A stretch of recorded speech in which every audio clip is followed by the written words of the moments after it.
Thank you so much sir. So yes, உங்களுக்கு கேள்விகள் இருந்ததுன்னா நீங்க இப்போ கேட்கலாம். டைரக்டர் சார், சார் இந்த படம் பார்க்கும்போது சொல்லுங்க. பம்பாய் படம் பார்த்த மாதிரி ஒரு லாஸ்ட் சீன்ல ஃபீல். ஏன்னா அது அதே மாதிரி 2 குழந்தைங்களும் அந்த இடத்துல அழுதுன்னு இருக்கும் கரியோட. இந்த குழந்தைங்களும் அது. ஸோ அந்த படம் பார்த்த இம்ப்ரெஷனாக எடுத்தீங்களா இல்லை வந்து டோட்டலாகவே வேறு ஜெனரா? இல்லை, ரைட்டிங்காக ஸ்ரீதர் பிரதர் எழுதும் போது அதோட எண்ட் அங்கே தான் போய் முடியும் கதையா. அதை நம்ம இப்போ ரிவீல் பண்ண முடியாது. ஸோ வெளியே கதையை சொல்கிற மாதிரி இருக்கும், பார்க்குறவங்களுக்கு டிஸ்டர்ப் ஆகும். ஸோ நீங்கள் பார்த்துட்டீங்க இல்லையா? ஸோ அந்த இடத்துல தான் போய் முடியுது. காசஸ் வேறு, காரணங்கள் வேறு. கதையில் இருக்க காரணமும் அந்த பம்பே படத்தில் இருந்த காரணமும் வேறு. பட் விஷுவலாக நம்மளுக்கு அந்த எப்படி சொல்கிறது, ரெண்டுத்துலேயும் விஷுவல் கம்பேரிசன், அந்த பிளேஸ் அப்படி உங்களுக்கு ஃபீல் ஆகிறதுனால அதை வார்த்தையாக கூட நான் சொல்ல முடியல, அது ரிவீல் ஆகிடும்ட்டு. ஸோ அதுதான் காரணம், வேற ஒன்றும் இல்லை. பட் டோட்டலாக காரணங்கள் வேற, கேரக்டர்கள் வேற, எல்லாமே வேற. கிருஷ்ணா சார் எப்பவுமே ஒரு ஹீரோவா சூப்பரா ஒரு பப்ளியா பார்த்துருப்போம். இந்த படத்துல ஏன் ஒரு வந்து கொஞ்சம் ஏஜ்டா காட்டியிருக்கீங்க? ஏஜ்டா காட்டலைங்க, அந்த கேரக்டருக்கு ஒரு மெச்சூர்டா வர. இப்போ போலீஸ்காரங்க ரெகுலரா நீங்க பாத்தீங்கன்னா 25 வயசு தான் ஆகும், 25-26 வயசு தான் ஆகும். ஆனா அவங்களுடைய அனுபவ முதிர்ச்சியால அவங்களோட முகத்துல மாறுதல் ஏற்படும். சீரியஸா நீங்க நிறைய போலீஸ் நோட் பண்ணீங்கன்னா தெரியும், சீக்கிரம் அந்த முதிர்ச்சி தெரியும். அதனாலதான் நீங்க படத்திலேயே கூட ஒரு மெச்சூர்டா காட்டுறாங்க நிறைய படங்கள். அது காரணம் வந்து இயல்புலயே அவங்களுடைய ஒர்க் டென்ஷனு, அவங்களோட ஒர்க் ஃப்ளோ காரணமாவா அவங்களுக்கு ஒரு 30 வயசு ஆளே அவங்களுக்கு 40 கிட்ட தெரிவாங்க. ஸோ அதனாலதான் அந்த தோற்றத்தை உருவாக்குனது. இயல் வந்து விஜய் சார் கூட நடிச்சவங்க. கொஞ்சம் அவங்களே வந்து யார்கிட்ட சொன்னாங்க, இவங்க கூட சொன்னாங்க எனக்கே வந்து அழ கற்றுக் கொடுத்தாங்கன்ட்டு. உங்களுக்கு என்ன கற்றுக் கொடுத்தாங்க? எனக்கு எப்படி ஸ்பாட்ல ஜாலியாக நடிக்கணும், டென்ஷன் ஆகாமல் ஒர்க் பண்ணணும்னு கற்றுக் கொடுத்தாங்க. ஏன்னா நான் கொஞ்சம் டென்ஷன் பார்ட்டி, அவங்க ரொம்ப கூலாக பண்ணக்கூடிய ஆள். சார், டைரக்டர் சார், உங்கள் பெருந்தன்மையை முதல்ல பாராட்டுறேன். அந்த ரைட்டரு தான் சில சீன்ஸ் எடுத்தாருன்னு சொன்னீங்கல்ல, அந்த இடத்துல நீங்கள் ரொம்ப வசந்துட்டீங்க சார். இங்கெல்லாம் பேர் போடுறதே விரும்ப மாட்டாங்க நிறைய டைரக்டர்ஸ். இல்லை சார், இல்லை அவரை பாராட்டுறதுக்கு எதுக்கு சொல்கிறேன்னா, இந்த பண்பு, இந்த மாதிரி கதை வாங்கி பண்ணுற பண்பு இருந்தால் தமிழ் சினிமா இன்னும் சூப்பராக இருந்திருக்கும். சரி, எனக்கு வந்து இன்னொரு கதையை வந்து வாங்கி பண்ண அதை இவர் தான் கொடுத்தாரு, அவரும் சில சீன்ஸ் டைரக்ட் பண்ணாருன்னு சொன்னீங்கல்ல, அந்த பெருந்தன்மை உங்களுக்கு லைஃப் லாங் இருக்குமா? ஏன்னா வந்து நம்ம இதில் நிறைய பேர் அந்த மாதிரி இல்லை. அதே மாதிரி இந்த மேலே ஐஸ்டன்ஸ் எல்லாம் கூப்பிட்டு பண்ணீங்கல்ல, அதுக்கும் பாராட்டுகள். நன்றி. சொல்லுங்க உங்க கருத்து. ஒரு விஷயத்த நான் பிலீவ் பண்றேன் சார். எப்பவுமே நான் தப்பு பண்ணிட்டா கூட தப்பு பண்ணிட்டேன்னு சொல்றேன். காரணம் என்னன்னா, உண்மையை சொல்லும் போது திணற மாட்டோம், பொய் சொல்றதுக்கு திணறுவோம். ஸோ அதனால எதையாவது மறைக்க ட்ரை பண்ணீங்கன்னா தான் நீங்க மாட்டுவீங்க. ஸோ அதனால நான் எப்பவுமே ஃபாலோ பண்ணுவேன். அவர் டைரக்ட் பண்ணது உண்மை அந்த போர்ஷன்ஸ். ஸோ அதனால சொல்லிட்டேன், அவ்வளவுதான். கிருஷ்ணா சார், உங்களுக்கு ஒரு கேள்வி. இன்னைக்கு வந்து உங்க அப்பா இந்த பக்கம் அந்த பக்கம் அடிச்சா பந்து மாதிரி போகணும், எங்க அப்பாவும் அப்படிதான். ஆனா வந்து இன்னைக்கு உள்ள பிள்ளைங்களை பார்த்தா, நம்மளே ரோட்ல போறப்ப, இந்த ஸ்கூல்லாம் முடிஞ்சு போறப்ப பார்த்தா கொஞ்சம் கஷ்டமா இருக்குது. வளர்ப்பு சரியில்லை அப்படின்றது தோணுது சில இடத்துல. ஏன் காரணம்னா, டீச்சர்ஸையும் அடிக்கக்கூடாதுன்னு இப்போ நம்ம ஊரில் அந்த மாதிரி ஒரு இது இருக்குது. பேரண்ட்ஸும் கிட்டத்தட்ட அடிக்கிறத கை விட்டோம். அவங்கள்ட்ட இருந்து செல்ஃபோனே நம்மளால பிடுங்க முடியல. ஆக்சுவலாக அடிக்கிறது நல்லதா, ஓரளவு கண்டிப்போட வளர்க்குறது நல்லதா, இல்லை ஏன்னா இந்த படத்தில் பையன் வந்து அப்பா பார்த்தோன்னே பயப்படுறான், அந்த பையன்லாம் இருக்கும். ஆனால் அதையெல்லாம் தாண்டி நம்ம இன்னைக்கு ஒரு ஆளாக இருக்கோம்னா அப்பா அம்மா ஒரு காரணம். அவங்க சொன்ன மாதிரி அப்போ உங்கள் படத்தில் காமிச்ச மாதிரி அப்பா கண்டிப்பாக இருப்பார், அம்மா கொஞ்சம் செல்லம் கொடுப்பாங்க. அதே கல்ச்சர் தொடரலாமா, இல்லை இன்னைக்கு இருக்கிற கல்ச்சர் கரெக்டா? நான் வந்து அப்பத்தி பத்தி பேசுறேன். எங்க அப்பா என்ன அன்னைக்கு அடிக்கலைன்னா நான் பொறுக்கி மாதிரி சுத்திட்டு இருப்பேன் ரோடெல்லாம். அது உண்மை. நானும் சரி, நானும் எங்க என்ன சேட்டனா வேற லெவல். அந்த டிசிப்ளின் எனக்கு அவர்கிட்ட தான் வந்துச்சு. நான் அவர்கிட்ட நிறைய கத்துக்கிட்டேன். வேற இந்த காலத்துல அடிக்கிறது கரெக்டா இல்லையான்னு எனக்கு கேட்காதீங்க. ஏன்னா மற்ற என் ஃப்ரெண்டோட குழந்தைக்கு ஷேக் ஹேண்ட் கொடுக்க முன்னாடி மச்சான் ஷேக் ஹேண்ட் கொடுத்துக்குவான்னு கேட்குறேன் நான். ஸோ அதெல்லாம் நிறைய மாறி இருக்கு. இப்போ அடிக்கலாமா வேண்டான்றது இவங்க தான் சொல்றேன். இவங்க கிட்ட பசங்க இருக்காங்க.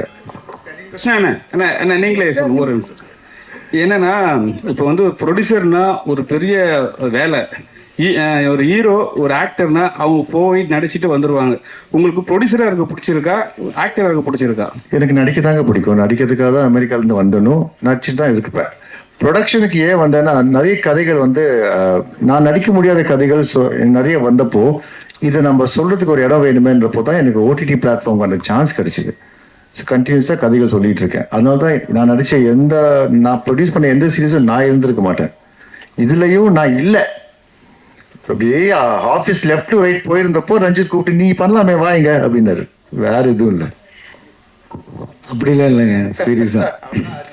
இல்ல அவருக்கு என்னன்னா ஆக்சுவலா அவரு கதைகள் தேர்வுல சில படங்கள் தவறா இருந்தாலும் விஷுவலா மற்ற விஷயங்கள்ல கதை தேர்வுல வந்து அவர் எப்பவுமே ஸ்ட்ராங்கா இருந்திருப்பாரு. அவரோட படங்களோட லைனப்பை பார்த்தீங்கன்னா தெரியும், ரொம்ப ஸ்ட்ராங்கான பர்சன். ஸோ அந்த மாதிரி தான் இந்த படத்தையும் பண்ணார். நான் என்ன சொன்னேன்னா அவர் காப்பா இது வரைக்கும் பண்ணதே கிடையாது, நீங்க பண்ணா டிஃப்ரெண்டா இருக்கும்னு ஃபீல் பண்ணு. அவர் வந்து ஒரு ஃபுல் லென்த் படத்துக்கான ஒரு ஆள். இந்த கேரக்டருக்கு நான் கூப்பிட்டது, நான் எப்படி கூப்பிட்டேன்னா குழந்தைங்க படம், அதில் நம்ம பார்ட்டா இருக்கிறோம் அப்படின்னு தான் சொன்னேன். அதை தாண்டி அந்த கதாபாத்திரத்துக்கு அவர் ரொம்ப கரெக்டாக பொருந்தினாரு. அதனால தான் கேட்டேன். 100% ஆள் கிடைக்காம பண்ணோன்ற மாதிரி சொல்றாருல்ல, அதெல்லாம் கிடையவே கிடையாது. ஏன்னா நீங்க அது ஒர்க் ஆயிருக்குல்ல, அப்போ அது கரெக்டாக பொருந்ததுனால தான் ஒர்க் ஆயிருக்கு. Thank you sir. அப்புறம் கிருஷ்ணா சார் இன்னொரு கேள்வி உங்களுக்கு கிருஷ்ணா சார். சார் அதாவது இப்போ படங்கள்ல இப்போ நிறைய நடிக்கிறத குறைச்சிட்டு ப்ரொடக்ஷன்ல தான் அதிக கவனம் செலுத்துறீங்க அப்படின்னு சொல்லிட்டு ஒரு தகவல் இருக்கு. அப்புறம் அண்ணன் கூப்பிட்டா கூட நீ போடுற வேலையை பாரு, எனக்கு தயாரிக்கிற வேலை இருக்கு அப்படின்லாம் சொல்றீங்களா? ஏன் நடிப்பு குறைச்சிட்டீங்களா? தயாரிப்புல அதிகமா கவனம் செலுத்துறீங்களா? எப்பா, நான் குறைக்கவே இல்லைண்ணே. நான் வந்து பல கதைகள் கேட்டுட்டு இருக்கேன். அது என்ன ஆகுதுன்னா, ஒரு படம் ஹிட் கொடுத்தோன்னு வச்சுக்கோங்களேன்னு, அந்த பெரிய பெரிய டைரக்டர்ஸ் அசிஸ்டன்ஸா வந்து கதை சொல்லுவாங்க. இல்லை ஒரு ராம் சார் மாதிரியோ வெற்றிமாறன் சார் மாதிரியோ அசிஸ்டண்டா அவங்க போய் கதை சொல்லுவாங்க. தொடர்ந்து 5 ஃபிளாப் கொடுத்தீங்கன்னு வச்சுக்கோங்களேன், உங்களுக்கு அந்த மாதிரி கதை தான் வரும். எந்த படம் கூப்பிட்டாலும் இவன் பண்ணிடுவான் அந்த மாதிரி. ஆனால் என் கதை அது கிடையாது. எல்லா படமும் ஓடணும் தான் நான் பண்ணிட்டு இருக்கேன். நான் கேட்டுட்டு தான் இருக்கேன். நீங்க வந்து ஆஃபீஸ் வந்தீங்கன்னா அவர் கேட்பார், எங்க இருக்கீங்க, கதை கேட்குறீங்க. இன்னும் கதை கேட்டுட்டு இருக்கேன். ஏதாவது இன்ட்ரெஸ்டிங்கா வரணும் இல்லை சார். லைக் பேராஷூட் வந்து 2 பெரிய பசங்களை ஆன கதை நான் பண்ணியிருப்பேன். ஸோ நான் குறைக்கல, கேட்டுட்டு தான் இருக்கேன். எனக்கு பெருசா அமையல சார். அப்புறம் கிஷோர் சார் உங்ககிட்ட கேள்வி, இந்த படத்துல எல்லாம் நடிச்சிருக்கீங்க, எல்லா படத்துல நடிச்சதுல ரொம்ப நல்லா நடிச்சிருக்கீங்க, வாழ்த்துக்கள். அதுக்கப்புறம் வந்து இப்போ பெரும்பாலும் ஹீரோக்கள் வந்து ஒரு குறை சொல்றாங்க ஹீரோக்கள்கிட்ட. முன்னெல்லாம் வந்து மரத்தடியில் உட்காந்து நாங்கெல்லாம் டிஸ்கஸ் பண்ணுவோம், ஆனா அந்த சூழ்நிலை இப்போ இல்லை, எல்லாம் போய் கேரவனில் உட்காந்துக்கிறாங்க அப்படின்னு சொல்லிட்டு. ஆனா உங்களை பொறுத்தவரையிலும் யாரு கேட்டாலும் என்ன சொல்றாங்கன்னா, கிஷோர் சார் ரொம்ப எளிமையா இருப்பாரு, அவருக்கு மேனேஜரும் கிடையாது, அவர் தனியாக ஒரு ரூம்ல இருப்பாரு, எந்த இடத்துல போய் படுத்துக்கணும்னாலும் படுத்துக்குவாரு, உட்கார சொன்னாலும் உட்காரு. அவ்வளோ எளிமை எப்படி உங்களுக்கு வந்தது? மற்றவங்களுக்கு நீங்க ஏதாவது அட்வைஸ் பண்றீங்களா? மற்ற ஹீரோக்கள்லயும் அப்படி இருக்கிறாங்க, அதை பத்தி சொல்லுங்க. இல்லை, அது எளிமையெல்லாம் கிடையாது. எனக்கு அப்படி இருக்கிறது பிடிச்சிருக்கு, அவ்வளோதான். நான் அதனால அப்படி இருக்கு. எனக்கு எப்படி வேணுமோ அப்படி இருக்கு, அவ்வளோதான். எல்லாருமே அவங்களுக்கு எப்படி வேணுமோ அப்படி இருப்பாங்க. அது தப்புன்னு சொல்ல முடியாது. தேவை இப்போல்லாம் தேவை. இப்போ என்னன்னா, ஆர்டிஸ்ட் வந்து கேரவனில் உட்காரக்கூடாதுன்னு சொல்றதெல்லாம் பெரிய தப்பு. ஏன்னா எனக்கு வெளியே உட்காரத்து பிடிக்கிறது இல்லை, நானும் போகிறேன், கேரவனுக்குள்ளே போகிறேன், நானும் உட்காரேன். வெயில் ரொம்ப அதிகமாக இருந்தால், ஏன்னா ஆர்டிஸ்ட் ஆன் ஸ்க்ரீன் தெரிவாங்கல்ல. ஸோ வேத்து ஊத்துட்டு இருந்தா, சீன்ல அப்படி இருந்தா ஓகே, ரொமான்டிக் சீன்ல வேத்து ஊத்துட்டு இருந்தா எதிரில் இருக்கிறவங்கள ஓடி போயிடுவாங்க. ஸோ அதனால எது தேவையோ அது இதெல்லாம் இப்போ கார் தேவை ஆயிடுச்சு நமக்கு. ஏன்னா அவ்வளோ டிராஃபிக், அந்த புகை, அந்த சவுண்டு, இதுக்குள்ளெல்லாம் போக முடியாது. அதனால கார்ல போறோம்ல. ஸோ அதனால அது வந்து திமிருன்னெல்லாம் நம்ம சொல்ல முடியாது. கார்ல போறதோ, பைக்ல போறதோ, இல்லை நடந்துதான் போகணும், பஸ்ல தான் போகணும்லாம் சொல்ல முடியாதுல்ல. ஸோ எவ்வளோ வசதி இருக்கு, எவ்வளவு தேவைங்கிறத பொறுத்து எல்லாருமே அப்படி இருந்தா. இல்லை, ஹீரோக்கள் கிட்ட ஒரு ஃபோன் நம்பர் கேட்டா கூட ப்ரொடியூசருக்கோ டைரக்டர் கூட கொடுக்க மாட்டாங்க, அவங்க மேனேஜர் நம்பர் தான் கொடுக்குறாங்க. ஆனா நீங்க ஃபோன் நம்பரும் கொடுத்து அவங்க ஃபோன் பண்ணா நீங்களே எடுத்து பேசுறீங்கன்னு வர சொல்றாங்க. அதனாலதான் உங்களுக்கு ஒரு பாராட்டு. அது என்னோட பிரச்சனை. அது என்னோட நீங்க சொன்ன மாதிரி எல்லாம் பெருசா ஒண்ணும் இல்லை. எனக்கு என்னன்னா, நான் விவசாயம் வேற பண்றேன்ல, எதுக்கு பண்றேன்னா எனக்கு மனுஷங்களோட இருக்கிறது கொஞ்சம் கஷ்டம். ஸோ இந்த மாதிரி நாய், ஆடு, மாடு, கொஞ்சம் செடி அந்த மாதிரி இருந்தா ஓகே. ரொம்ப மனுஷங்க அதிகமா என்னை சுத்தி இருந்தா எனக்கு ரொம்ப கஷ்டம், எனக்கு மூச்சே வாங்க முடியாது. அதான் வந்து என்னை சுத்தி நான் மனுஷங்களை வச்சுக்கல, அவ்வளவுதான். என்னோட பிரச்சனை அது, பெருசா ஒன்றும் இல்லை. தேங்க்யூ. கிஷோர் சார், இந்த கதை ரொம்ப நல்லா இருந்தது, எல்லாமே நல்லா பண்ணியிருந்தீங்க, உங்க ஒர்க்கும் சரிக்கானே எல்லாருமே. ஆனா இந்த கதையை கேட்குறப்போ என்னடா அது பெங்களூர்ல இந்த மாதிரி அடிதடி அப்படின்னு உங்களுக்கு தோணுச்சா? அந்த இதுல வந்து நம்மளை வந்து நீங்க வந்து ரொம்ப மெச்சூர்டா இருந்தது படம் மொத்தமா பார்த்தேன். ஆப்போசிட்ல இருக்கிறவங்க பார்த்தா கூட மெச்சூர்டா தான் இருந்தது. ஆனா உங்களுக்கு தோணுச்சா அந்த மாதிரி ஒரு ஃபீல்? இல்லை, பிரச்சனை நடந்த பிரச்சனை தானே, அது ஹிஸ்ட்ரி நம்ம மாற்ற முடியாது இப்போ. ஆனால் அதை ஞாபகம் வச்சுட்டு அதுலேருந்து நம்ம கற்றுக்கிட்டு எது நல்லதோ அதை கற்றுக்கிட்டு அடுத்து அப்படி ஆகாமல் இருக்கிறத பார்த்துக்கிறதா ஒரு மனிதனோட ஒரு இதுன்னு நினைக்கிறேன். பட் இதில் வந்து அதை வந்து ரொம்ப அழகாக யூஸ் பண்ணியிருக்காங்க. அந்த பிரச்சனை நடந்த இடத்த வந்து வேறையே கதை சொல்றதுக்கு யூஸ் பண்ணியிருக்காங்க. அது யார் மேலே எப்படி எல்லாம் இம்பேக்ட் பண்ணுங்கிறது நீங்கள் பார்த்தீங்கன்னா ஃபைனலாக வந்து ஆமா இந்த மாதிரி இந்த பிரச்சனையும் நடக்கக்கூடாது, அதுல இருந்து யாரோ பாதிக்கப்படுறாங்க, அது தெரியவே இல்லை நமக்குன்னு தோணும் உங்களுக்கு. ஸோ அதனால அது தெரியும். இப்போ ஃபுல்லாக கதை சொன்னப்போ எனக்கு தெரிஞ்சது அதை வந்து எங்கேயும் தப்பா யூஸ் பண்ணல, அதை அட்வான்டேஜா யூஸ் பண்ணிக்கலன்னு சொல்லி அதுக்கு எவ்வளவு தேவையோ எதுக்காக தேவையோ ஒரு நல்ல விஷயத்துக்காக யூஸ் பண்ணிக்கேன். அதனால தேங்க்யூ. கிஷோர் சார் சார் இங்கே சார் கிஷோர் சார் இங்கே சார் இங்கே ஃபர்ஸ்ட்லாம் உங்களை வந்து பார்க்கும்போது ரொம்ப ரக்கடாக நடிப்பீங்க. பொல்லாதவங்களையும் அதே மாதிரி தான். இப்போ வட சென்னை டூலையும் நீங்கள் தான் இருக்கிற மாதிரி சொல்லி இருக்காங்க. இப்போ வந்து டோட்டலாக ஏன் சார் இங்கே வந்து ரொம்ப சைலண்ட்டாக நல்ல மெச்சூர்டான கேரக்டர் பண்ண ஆரம்பிச்சிட்டிங்க? ஏன்னா உங்களெல்லாம் வந்து நாங்களாம் பார்த்து பயந்து சின்ன பசங்களை பயந்து ஒரு விஷயம் பண்ணியிருந்தீங்க பார்த்துருக்கோம். இப்போ ஏன் சார் ரொம்ப ஷட்டிலாக படம் பண்ணுறீங்க? எதனால? இல்லை, என்னோட சாய்ஸ் கிடையாது அது அவங்க சாய்ஸ். அவங்க சூஸ் பண்ணது என்ன, அவங்க என்னை வந்து இந்த மாதிரி வச்சு பார்த்தாங்க. ஃபர்ஸ்ட்ல இது ஆக்சுவலாக நான் நன்றி சொல்ல வேண்டியது வெற்றிமாறனுக்குன்னு நினைக்கிறேன். ஏன்னா ஃபர்ஸ்ட் படத்துலேயே வந்து ஒரு நல்ல வில்லனாக காட்டுட்டாங்கல்ல. ஸோ அதனால வந்து எந்த மாதிரி கேரக்டர் வேணாலும் என்னை வச்சு அவங்க விஷுவலைஸ் பண்ணிக்க முடியுங்கிற ஒரு இமேஜ் இல்லாத ஒரு இமேஜ் ஒன்று கிடைச்சிது. ஸோ அதனால வந்து ஒரு நல்ல விஷயம் தான் அது. ஆக்சுவலா ப்ரெடிக்ட் பண்ணாம இருக்கிற மாதிரி ஒரு கேரக்டர் வந்தா பார்த்த உடனே இல்லை விழுந்தான்னு சொல்லிட்டா நம்ம படத்துல வேற அதை மாற்றவே முடியாது, அப்படி ஆயிடும்ல. ஸோ அப்படி இல்லாம இப்படி ஒரு ஃபிளெக்சிபிளான ஒரு இமேஜ் இருக்கிறது தேங்க்ஸ் டு இது எல்லாமே. நிறைய ரைட்டர்ஸ் அப்படியே எனக்கு ரோல் அந்த மாதிரி ரோல்ஸே கொடுத்துட்டு வந்திருக்காங்க. அந்த மாதிரி ரோல்ஸ் என்ன சூஸ் பண்ணி அடிக்க வச்சுட்டு இருக்காங்க. ஸோ அது நான் பண்ணதில்லை, அவங்க பண்ணது. ஸோ என் தப்பு கிடையாது, அவங்க தப்பு. இவரு வந்து நான் எப்போ ரொம்ப நாள் முன்னாடி I think first web series நினைக்கிறாரு. ஸோ நான் நடிச்ச ஃபர்ஸ்ட் வெப் சீரிஸ் ஹை ப்ரீஸ்டஸ்ன்னு சொல்லி அதுக்கும் என்ன கூப்பிட்டு அடிக்க வச்சாரு. இதுலயும் என்ன கூப்பிட்டு அடிக்க வச்சாரு. எதுக்குன்னு எனக்கும் தெரியல, அவர் தான் கேட்கணும். எனக்கு ஒன்றும் அந்த மாதிரி ஸ்பெஷல் எபிலிட்டி எல்லாம் எனக்கு இருக்குன்னு எனக்கு தோணல. தேங்க்யூ. கிஷோர் சார் அது என்ன சார் எல்லா அப்பாவும் பசங்களே வெளுவெளுன்னு இழுக்கிறாங்க. தொடல பையனை வெளுவெளுன்னு இழுக்கிறீங்க உச்சா போற அளவுக்கு. பவர்ல இருக்கிற எப்பவும் பவர் இல்லாதவங்கதான் ஆப்ரேஷன் பண்ணுவாங்கல்ல. ஸோ அது வெளியே பண்ண முடியாது. வெளியே அந்த கோவம் காட்ட முடியாது. கோவம் காட்டினா மூஞ்சிலே அடிப்பாங்க. ஸோ பசங்க வந்து ஈஸியா கிடைப்பாங்கல்ல. அதுதான் நம்மளும் இப்பவும் பண்ணிட்டு இருக்கோம். அதை இப்போ வந்து அப்யூஸ் இல்லை, நம்ம அடிக்க மாட்டோம், அதெல்லாம் போய் எனக்கு தெரிஞ்சு நானே அடிச்சிருக்கேன், பசங்களை தாங்க முடியாம அடிச்சிருக்கேன். பட் ஸ்டில் அதுக்கு வருத்தப்பட்டிருக்கேன். ஏன்னா அது சரியான வழி இல்லைன்னு எனக்கு தோன்றது. அன்பா சொன்னா பாசத்தோட சொன்னா என்ன வேணாலும் நம்ம பண்ணலாம், எதை வேணாலும் மாற்றலாம். ஸோ அதுக்கு கொஞ்சம் பொறுமை வேணும். அந்த பொறுமை தான் இந்த படம் கற்றுக் கொடுக்கணும் எனக்கு தோன்றது. சார் இப்போ உள்ள ஒன்றும் இல்லை, பொண்ணுங்களை அடிக்கிறது இல்லை, ராணியா பாக்குறாங்கல்ல, அதுவே பிரச்சனை தான். அவங்கள வீட்டுக்குள்ளே பொத்தி வைக்கிறது, இந்த மாதிரியான விஷயங்கள், அது அவங்களுக்கு வேற மாதிரியான விஷயங்கள் இருக்கும். பசங்களை ஸ்ட்ரெயிட்டாக அடிக்கிறது அந்த மாதிரியான விஷயங்கள் இருக்கும்போது பெண் குழந்தைகள் வளர்க்குறப்ப அவங்களுக்கு வேற மாதிரியான அப்பாவுக்கு அதுவும் ஒரு வகையான அபியூஸ் தான்.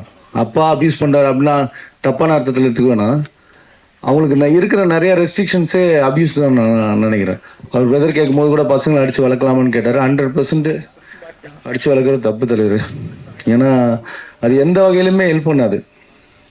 அதை பேசும்போது கூட ஒருத்தர் சொன்னார், ஒரு பானையை வடிக்கும் போது அதை அழுத்தி பிடிக்க முடியாது, உடஞ்சிரும். அடித்து எதுவுமே பண்ண முடியாது, உடஞ்சிரும். அது சாஃப்டாக பக்குவமாக தான் ஹேண்டில் பண்ணி ஆகணும். அதுதான் பேரண்டிங்காக இருக்கணும். ஸோ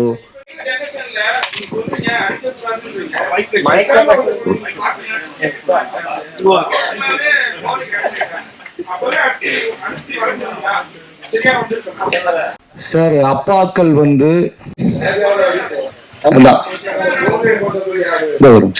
அப்பா இல்ல அதான் சார் என்னன்னா அப்பா பேரண்ட்னு ஒரு நாள்ல 24 மணி நேரம் சார்.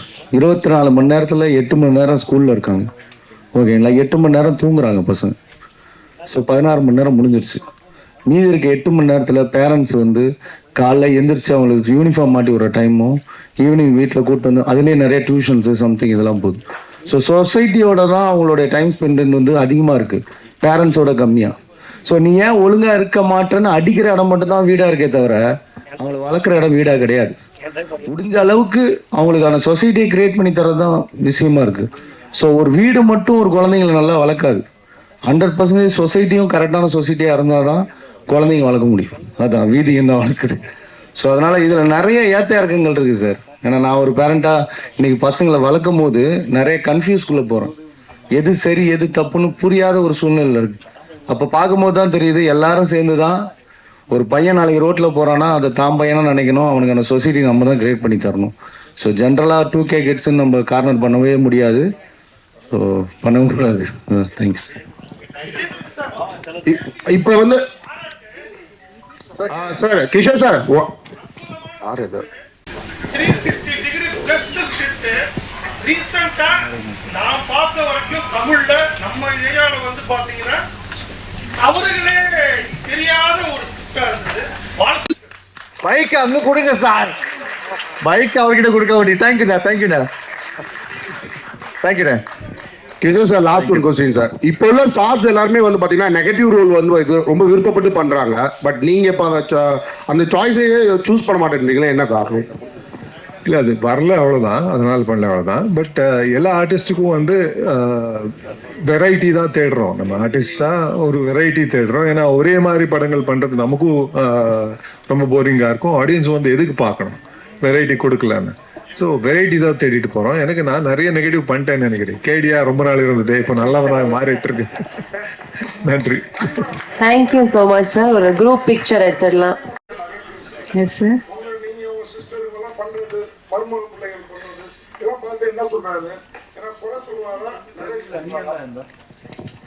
அப்பா குறை சொல்ல மாட்டாரு. அது அப்பா எப்பவுமே பாசிட்டிவா தான் பாப்பாரு.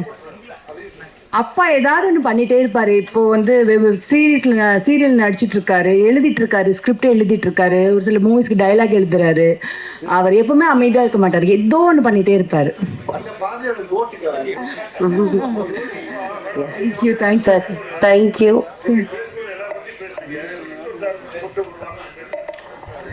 ஐயோ என்னங்க, நான் தான் சொன்னேன். அவர் தான் வந்து நான் சொன்னேன் எனக்கு பயமா இருக்கு சார், நான் அவர்கிட்ட தான் சொன்னேன். எனக்கு டென்ஷனா இருக்கு சார், நான் அவர்கிட்ட தான். அப்ப அவரு எனக்கும் டென்ஷனா இருக்கு, எனக்கும் பயமா இருக்கு, ஒன்னும் இல்ல, நம்மலாம் சேலிங் இந்த same boat. Okay Kishore sir, மறுபடியும் சொல்லிடுறேன். எஸ்.